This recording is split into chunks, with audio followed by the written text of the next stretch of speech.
Good morning students. 26 मई 2020 और बच्चों हमारा लास्ट टॉपिक अकाउंटिंग रेशो का एक्टिविटी रेशोस बहुत आसान है बेटे और हमारे एग्जाम के लिए बहुत इंपॉर्टेंट रेशोस हैं। इस बार भी बोर्ड एग्जाम में यहाँ से क्वेश्चन आया है। ट्रेड रिसीवेबल्स टर्नओवर रेशो को लेकर क्वेश्चन आया है इस एग्जाम में। एक बार हम इस रेशो को पढ़ते हैं बेटे। सारी टर्नओवर रेशोस क्या होती हैं बेटे? जितनी भी एक्टिविटी रेशियोज होती हैं ना, ये हमें एंटरप्राइज की परफॉर्मेंस को बताती हैं कि how efficiently enterprise can work, कि एंटरप्राइज किस तरीके से अपने रिसोर्सेज को इफेक्टिवली और एफिशिएंटली यूज कर रहा है। बेटा it measures how well the resources have been used by the enterprises, कि जो रिसोर्सेज एंटरप्राइजेस के पास अवेलेबल हैं, एंटरप्राइजेस उन रिसोर्सेज को कितना इफेक्टिवली और एफिशिएंटली यूज कर रहा है, उसको देखने के लिए टर्नओवर रेशियोज निकाली जाती हैं। बेटे टर्नओवर रेशियो के अंदर मेनली 4 रेशियोज हमारे पास आती हैं। ये 4 रेशियोज टर्नओवर रेशियोज में आती हैं बेटे। पहली रेशियो है बेटे इन्वेंट्री टर्नओवर रेशियो। इन्वेंट्री का मतलब होता है स्टॉक, तो बेटे इसको स्टॉक टर्नओवर रेशियो भी कहते हैं। नेक्स्ट है हमारे पास ट्रेड रिसीवेबल्स टर्नओवर रेशियो। बेटे ये वर्ड रिसीवेबल्स अभी नया आया है, पहले इसको डेटर टर्नओवर रेशियो कहा जाता था। लेकिन रिसीवेबल्स का क्या मतलब है, आप इस बात को पहले ध्यान से समझ लें। बेटे डेटर्स और उनसे मिलने वाले बिल्स रिसीवेबल्स, जो बेटे इसका टोटल होता है ना, डेटर्स और बिल्स रिसीवेबल, जो बेटा इसका टोटल होता है ना, उसको रिसीवेबल्स कहते हैं। तो इसलिए इसका नाम ट्रेड रिसीवेबल्स टर्नओवर रेशियो रख दिया गया। नेक्स्ट है बेटा हमारे पास ट्रेड पेबल टर्नओवर रेशियो। बेटे यहाँ पे जो वर्ड पेबल्स आया है, ट्रेड पेबल्स टर्नओवर रेशियो, बेटे ये कैसे आया? पेबल्स वर्ड के अंदर बेटे क्रेडिटर्स प्लस बिल्स पेबल, बेटे इन दोनों का जो टोटल होता है बेटे उसको कहा गया पेबल्स। ठीक है सर। बेटे फिर है working capital turnover ratio. Working capital के बारे में तो बच्चे अच्छे से जानते हैं, 11th क्लास में पढ़ा हुआ है। वर्किंग कैपिटल क्या होता है बेटे? Current assets minus current liabilities. जी सर। ठीक है बेटे। आपको एक चीज और ध्यान रखनी है बेटे, टर्नओवर का मतलब होता है सेल्स। टर्नओवर का मतलब होता है सेल्स, यानी बेटे इस चारों रेशियोज के अंदर सेल्स का बहुत इंपॉर्टेंट रोल प्ले होगा। सेल को लेकर बहुत इंपॉर्टेंट रोल प्ले होगा। हम अपनी पहली रेशियो देखते हैं बेटे, जिसका नाम है इन्वेंट्री टर्नओवर रेशियो या स्टॉक टर्नओवर रेशियो। फॉर्मूला देखो बेटे, cost of revenue from operation. Sir इसको हम लोग कॉस्ट ऑफ गुड्स सोल्ड भी तो कहते हैं। हाँ बेटा, मैं इसको पूरा लिख दूं, कॉस्ट ऑफ गुड्स सोल्ड। जी सर। आपने ये हमें पहले भी समझा रखा है सर, COGS कैसे कैलकुलेट होता है, हम तो 11th में ही पढ़ कर आए हैं बेटे। एक फॉर्मूला इसका तो यही होता था, सेल्स माइनस ग्रॉस प्रॉफिट। हाँ सर, 3 फॉर्मूले होते थे, ये तो 11th में ही आपने पढ़ा रखा है फाइनेंशियल स्टेटमेंट में, तो COGS हमें पता है बेटे। डिवाइड करते हैं इसको एवरेज इन्वेंट्री से। एवरेज इन्वेंट्री का मतलब होता है opening inventory plus closing inventory divided by 2। बेटे आपको ये भी चीज याद रखनी है कि सारी टर्नओवर रेशियो टाइम्स में आती हैं बेटे, उसका जो आंसर आएगा ना वो टाइम्स में आता है। ठीक है। ठीक है सर। बेटे मैं यहाँ पे 2 इंपॉर्टेंट नोट आपको लिखवा रहा हूँ, इन इंपॉर्टेंट नोट को आप साथ में जरूर नोट करेंगे अपनी नोटबुक में। आप ऐड करेंगे इफ क्वेश्चन में क्या होगा देखना जरा, if change in inventories, if opening inventory is more than closing inventory. बेटे कई बार क्या होता है कि आपको क्वेश्चन के अंदर ओपनिंग और क्लोजिंग इन्वेंट्री नहीं दे रखा होता है, चेंज इन इन्वेंट्री वर्ड दे दिया जाता है। तो आपको हमेशा याद रखना है कि अगर आपकी ओपनिंग स्टॉक ज्यादा है क्लोजिंग स्टॉक से, बेटे इन दोनों का जो डिफरेंस होता है ना, उसको चेंज इन स्टॉक कहा जाता है या चेंज इन इन्वेंट्रीज कहा जाता है। आपको हमेशा याद रखना है कि अगर चेंज इन स्टॉक या चेंज इन इन्वेंट्रीज के अंदर ओपनिंग स्टॉक क्लोजिंग स्टॉक से ज्यादा है, तो उसको आप हमेशा ऐड करेंगे सीओजीएस को कैलकुलेट करने के लिए। जब आप सीओजीएस को कैलकुलेट कर रहे होंगे कॉस्ट ऑफ गुड्स सोल्ड को, तो वहां पे आपने इस बात को याद रखना है। सर एक फॉर्मूला होता था ना, आप उसी की बात कर रहे हैं क्या? Opening stock plus purchases plus direct expenses minus closing stock. हाँ बेटा, मैं इसी की बात कर रहा हूँ। Opening stock plus purchases plus direct expenses minus closing stock. अगर यहाँ पर ओपनिंग स्टॉक और क्लोजिंग स्टॉक के डिफरेंस को ही क्वेश्चन में दे दिया जाए, तो आपको ये याद रखना है कि अगर ओपनिंग स्टॉक क्लोजिंग स्टॉक से ज्यादा है, मतलब ओपनिंग स्टॉक की वैल्यू ज्यादा है क्लोजिंग स्टॉक से, मान लेते हैं ओपनिंग स्टॉक 20,000 है, क्लोजिंग स्टॉक 10,000 है, तो बेटे उस केस के अंदर इस फॉर्मूले के अंदर हमारे को इसको ऐड करना है। ये लिखा हुआ है बेटा, ऐड करेंगे और हम इसको माइनस करेंगे अगर and deduct if opening inventory is less than closing inventory. मतलब ओपनिंग इन्वेंट्री कम है क्लोजिंग इन्वेंट्री से, मतलब बेटे ओपनिंग स्टॉक की वैल्यू कम है क्लोजिंग स्टॉक की वैल्यू ज्यादा है। बेटे इस केस के अंदर हम इसको माइनस कर देंगे। ठीक है सर। बेटे एवरेज इन्वेंट्री मैंने आपको समझा रखा है, opening inventory plus closing inventory divided by 2। ठीक है सर। बेटे एक और इम्पोर्टेंट नोट इसी रेशियो को लेकर, in case amount of cost of revenue from operation is not given. मान लो बेटा क्वेश्चन इस तरीके का बनाया गया कि वहां पर किसी भी तरीके से सीयूजीएस आपके सामने अवेलेबल नहीं है, या आपको सीयूजीएस की कोई भी वैल्यू नहीं समझ में आ रही कि हम कैसे कैलकुलेट करेंगे, या उसको निकालना नामुमकिन हो रहा है, but instead amount of revenue from operation is given. लेकिन बेटे आपको ना रेवेन्यू फ्रॉम ऑपरेशन का अमाउंट गिवन है, मतलब आपको सेल्स गिवन है।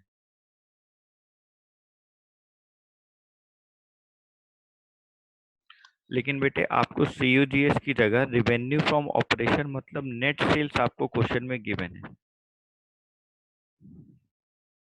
बेटे आपको नेट सेल्स क्वेश्चन में गिवन है, तो आप क्या करेंगे, आप फॉर्मूले के अंदर बेटे रेवेन्यू फ्रॉम ऑपरेशन को यूज कर लेंगे वाइल कैलकुलेटिंग द रेशियो। अगर आपको क्वेश्चन के अंदर बेटा किसी भी तरीके से सीयूजीएस नहीं मिल रहा, मतलब इसकी वैल्यू आपको नहीं मिल रही सीयूजीएस की, या आपको गिवन नहीं है और आपको नहीं मिल रही, तो आप क्या करेंगे बेटे, आपको अगर क्वेश्चन में इसकी जगह नेट सेल्स की वैल्यू दे रखी है या रेवेन्यू फ्रॉम ऑपरेशन की वैल्यू दे रखी है, तो बेटे आप उसका यूज कर लेंगे, आप उसको प्रयोग कर लेंगे अपनी रेशियो को कैलकुलेट करने। ठीक है। ठीक है सर।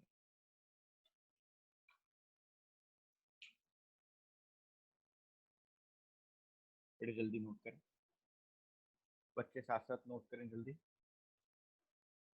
जी सर। बेटा ये आसान सी रेशो मैंने आपको एक्सप्लेन करी। ठीक है सर।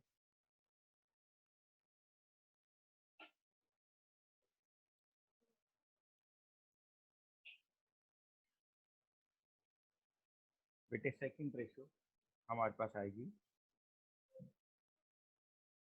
जिसको हम बोलेंगे trade receivables turnover ratio. Trade receivables turnover ratio. बेटे आपने ना एक बात हमेशा याद रखनी है, मैंने रिसीवेबल्स आपको पहले भी समझाया। बेटे हम लोग क्रेडिट सेल्स जब करते हैं ना, क्रेडिट सेल्स, तो हमारे पास डेटर्स बनते हैं। बेटे डेटर से हम लोग आजकल ना बिल्स रिसीवेबल भी लेते हैं, डेटर से हम लोग बिल्स रिसीवेबल्स भी ले लेते थे। तो बेटे इन दोनों के टोटल को ना हम रिसीवेबल्स कहने लगे। तो ट्रेड रिसीवेबल्स टर्नओवर रेशियो के अंदर हमारे पास फॉर्मूला क्या है बेटे, क्रेडिट रिवेन्यू फ्रॉम ऑपरेशन यानी कि बेटे net credit sales divided by average trade receivables. Sir net credit sales बेटे देखो ना, आपको टोटल सेल्स क्वेश्चन में दी है 10 लाख।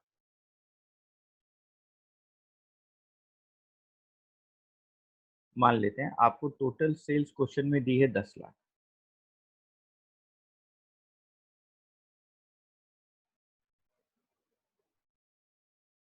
और बेटे आपको क्वेश्चन में कैश सेल्स गिवन है 8 लाख। तो बेटे टोटल सेल्स में से कैश सेल को माइनस कर दिया तो क्रेडिट सेल्स की वैल्यू कितनी आ गई?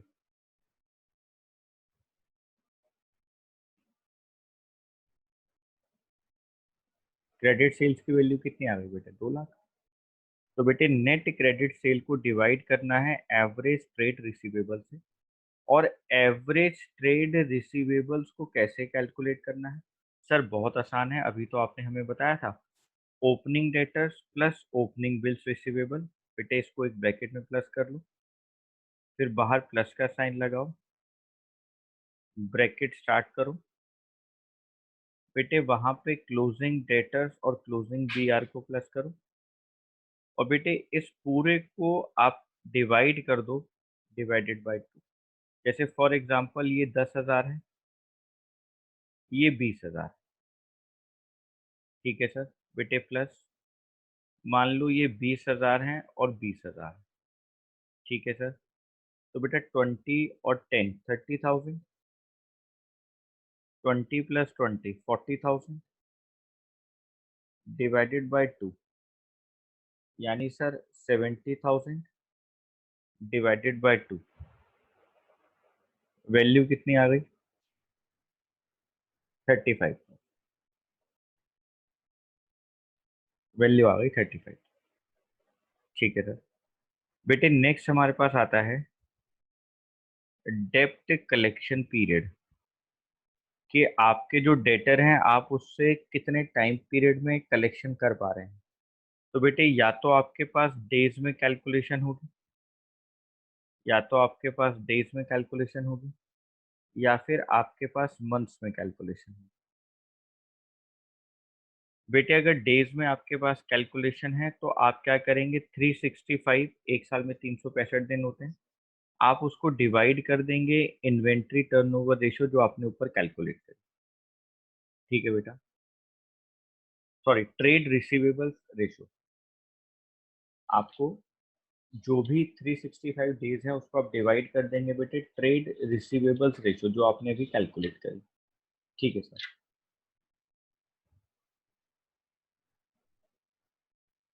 ट्रेड रिसीवेबल रेशियो,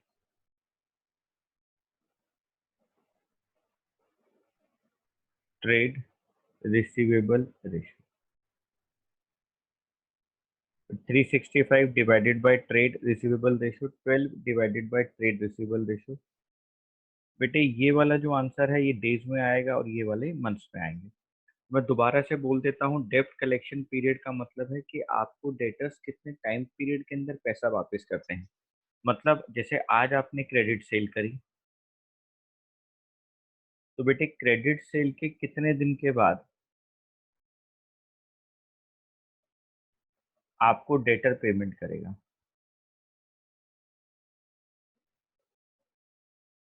आपको डेटर पेमेंट करेगा। तो क्रेडिट सेल्स के कितने दिन के बाद आपको डेटर पेमेंट कर रहा है? ठीक है, उसको डेब्ट कलेक्शन पीरियड कहते हैं। नेक्स्ट देखो बेटा, ट्रेड पेबल्स टर्नओवर रेशियो। बेटे अब यहाँ पे वर्ड आया पेबल, यहाँ पे वर्ड आ गया पेबल।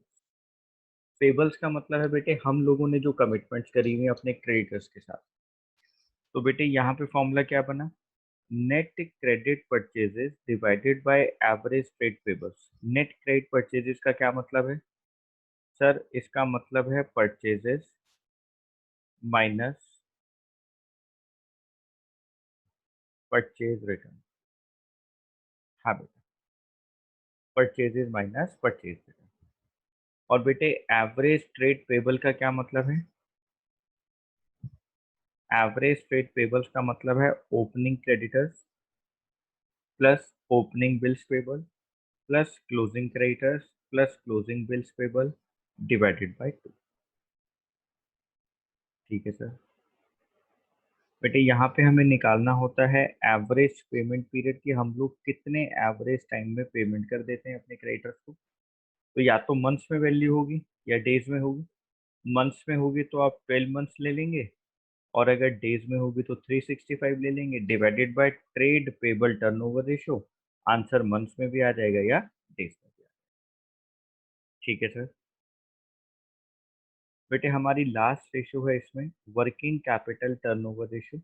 फिर बात वही टर्नओवर की आ रही है। तो टर्नओवर मतलब sales revenue from operation divided by working capital. Answer तो टाइम्स में ही आना है सारी टर्नओवर रेशियोज का। बेटे वर्किंग कैपिटल क्या होती है हमारे लिए? Current assets minus current liabilities. जी सर। बेटे आपको यहाँ एक चीज जरूर याद रखनी है, ये बहुत इंपॉर्टेंट बात है, कि अगर आपको क्वेश्चन के अंदर किसी भी तरीके से रिवेन्यू फ्रॉम ऑपरेशन नहीं दिया जाता है, रिवेन्यू फ्रॉम ऑपरेशन आपके पास नहीं होता है, और आपको रिवेन्यू फ्रॉम ऑपरेशन की जगह cost of revenue from operation दिया जाता है। मान लो बेटे कॉस्ट दे दी गई, उसकी जगह सीओजीएस दे दिया गया, और किसी भी तरीके से हम सेल्स तक नहीं पहुंच पा रहे हैं, नेट सेल्स हमें नहीं मिल पा रहा है, तो बेटे आपने क्वेश्चन को सीओजीएस से ही सॉल्व कर देना है। COGS divided by working capital, आपके पास आंसर टाइम्स में आ जाएगा। तो COGS divided by working capital आपके पास आंसर टाइम्स में आ जाएगा। ठीक है सर। तो बेटे ये हमारी 4 टर्नओवर रेशियोज हैं जो हम लोगों ने पढ़ी। ये 4 रेशियोज हैं, बहुत आसान रेशियोज हैं। ये हमारी रेशियो का लास्ट टॉपिक था। बस इस चैप्टर में आपको फॉर्मूले पता हो अगर, तो क्वेश्चन सॉल्व करना बहुत आसान है। जी सर। बेटे ये मैंने रेशियोज आपको एक्सप्लेन कर दी हैं, और नेक्स्ट वीडियो के अंदर आपको मैं सारे क्वेश्चन जो हैं इसकी वैरायटी वाले वो सॉल्व करके भेज दूंगा। हमारा ये चैप्टर कंप्लीट हो जाएगा। ठीक है सर। बच्चों मैंने आपको कहा था कि रेशो कंप्लीट होने के बाद, ये रेशो वाला चैप्टर कंप्लीट होने के बाद हम लोग कैश फ्लो स्टेटमेंट नहीं करेंगे, मैंने आपको बोला था। वो मैं आपको कैश फ्लो स्टेटमेंट बाद में कराऊंगा, ठीक है। अब हम लोग जो अपनी नेक्स्ट क्लास में टॉपिक शुरू करेंगे उसका नाम है वैल्यूएशन ऑफ गुडविल पार्टनरशिप। आपकी फर्स्ट बुक है बेटे, वैल्यूएशन ऑफ गुडविल। आप लोगों की फर्स्ट बुक है पार्टनरशिप। तो आपके पास 3 दिन का टाइम है बेटा। आप पार्टनरशिप अकाउंटिंग की बुक ले लें। पार्टनरशिप अकाउंटिंग की बेटे बच्चे बुक ले लें। हम आपको पार्टनरशिप अकाउंटिंग कराएंगे बेटा। पार्टनरशिप अकाउंटिंग में first chapter valuation of goodwill कराएंगे। आज हमारे थर्ड बुक के 4 चैप्टर कंप्लीट हो गए हैं। पहला शेड्यूल थर्ड बैलेंस शीट वाला चैप्टर था। दूसरा थ्योरी का था एनालिसिस ऑफ फाइनेंशियल स्टेटमेंट। तीसरा कंपैरेटिव वाला था, कॉमन साइज स्टेटमेंट थी जिसके अंदर कंपैरेटिव एंड कॉमन साइज। चौथा हमारा अकाउंटिंग रेशियोज था। अकाउंटिंग रेशियोज के सारे क्वेश्चन के सॉल्यूशन आपको मैं प्रोवाइड करा दूंगा, सॉल्यूशन सारे दे दूंगा मैं आपको। आप इन रेशियोज को लर्न करें और इन फॉर्मूलों की प्रैक्टिस करें, आप क्वेश्चंस की प्रैक्टिस करें। बेटे नेक्स्ट क्लास में आप सब लोग रेडी रहेंगे पार्टनरशिप की बुक के साथ, और हम अपना फर्स्ट चैप्टर स्टार्ट करेंगे वैल्यूएशन ऑफ गुडविल। बेटे वैल्यूएशन ऑफ गुडविल में 2 दिन लगेंगे, और उसके बाद हम लोग नेक्स्ट चैप्टर शुरू करेंगे एनपीओ, नॉन प्रॉफिट ऑर्गेनाइजेशन। तो आप लोग अब अपने रजिस्टर्स को मेंटेन करें, सारी वर्कशीट को अच्छे से बनाएं, क्योंकि ये सारी वर्कशीट हमें सबमिट करनी है बोर्ड प्रैक्टिकल्स के टाइम पर। ये नोटबुक आपकी बोर्ड प्रैक्टिकल्स के टाइम पर जाएंगी। तो आप लोग अपनी नोटबुक को बहुत अच्छे से बनाएं, बाद में बहुत प्रॉब्लम आती है जो बच्चे नहीं बनाते हैं उनके साथ। तो आप लोग अच्छे से इसको काम करें और अच्छे से नोट करें। ठीक है बेटा, धन्यवाद।